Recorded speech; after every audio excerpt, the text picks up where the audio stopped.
వల్ల ఏం ప్రయోజనం ఉంది? మాకు బస్సులు ఫ్రీ పెట్టి మా రూపాయి వేస్తే అంత పాపము దేవునికి తెలిసి ఆయన చెప్పిన మాటలు ఆయనకు తెలుసు, ఆ దేవునికే తెలుసు.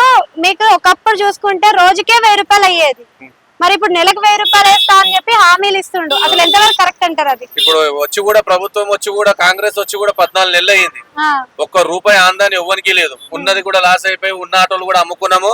ఇంకో కిరాయి ఆటో నడుపుతున్నా నేను, ఉన్న ఆటో కూడా అమ్ముకున్నా. అసలు ఇంతకు ముందు ఎంత తీసుకెళ్తుండే ఇంటికి, ఇప్పుడు ఎంత తీసుకోవద్దు? రోజు 1000-1200 తీసుకోవచ్చు మేడం. బండి ఫైనాన్స్ పోంగా అంత పోంగా, కానీ ఇప్పుడు మాకు 500 తీసుకోవడం కూడా కష్టం అయిపోయింది. దానికి ఆయిల్ పోయాలి, దానికి గ్యాస్ పోయాలి, 300 కిరాయి కట్టాలి. ఇవన్నీ చూసుకున్నాక మాకు 400-500 కూడా ఇంటికి వస్తలేవు.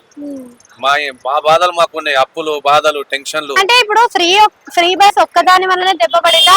ఊబర్, ఓలా, డిస్ట్రిక్ట్ బండ్ల వల్ల కూడా దెబ్బపడింది. ఇప్పుడు ఓలా, ఊబర్, రాబిటో ఇవన్నీ కూడా పెట్టిండ్రు.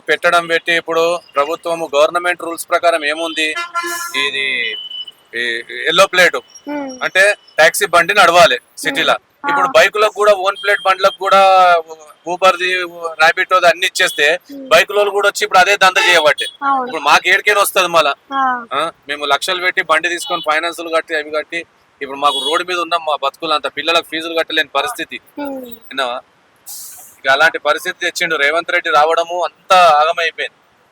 కేసీఆర్ ఉన్నప్పుడు మాకు ఏం చేసిర్రో కేసీఆర్ గాని మాకైతే ఇట్లాంటి లోటుపాట్లు ఏం లేవు, మంచిగా ఉన్నాం. దేవుని దయ వల్ల రోజు 1000-1200 ఉన్నప్పుడు కూడా రాపిడో, ఓలా, ఊబర్ అన్ని ఉన్నాయి కదా, మరి అప్పుడు ఏం దెబ్బపడలేదా? అప్పుడు బైకులు ఇంతగానం బైకులు లేవు, ఎవరు పట్టించుకుంటారండి? గవర్నమెంట్ అసలు పట్టించుకోవాలి. ఇప్పుడు వాళ్ళు రూల్స్ అండ్ రెగ్యులేషన్ పాటిస్తున్నప్పుడు రూల్స్ ప్రకారంగా నడవాలి కదా వాళ్ళు కూడా. ఇప్పుడు బైకులు నడిపిస్తున్నారు, ఓన్ ప్లేట్, టాక్సీ ప్లేట్ అనేది వాళ్ళకి తెలియదా?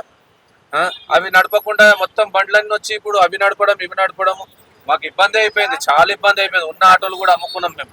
ఇప్పుడు కిరాయి ఆటో కూడా మొన్న దొరికింది మాకు. ఇంట్లో పిల్లలను చదవలేని పరిస్థితి, ఫీజులు కట్టలే. ఎంత బాధ అంటే అంత బాధ.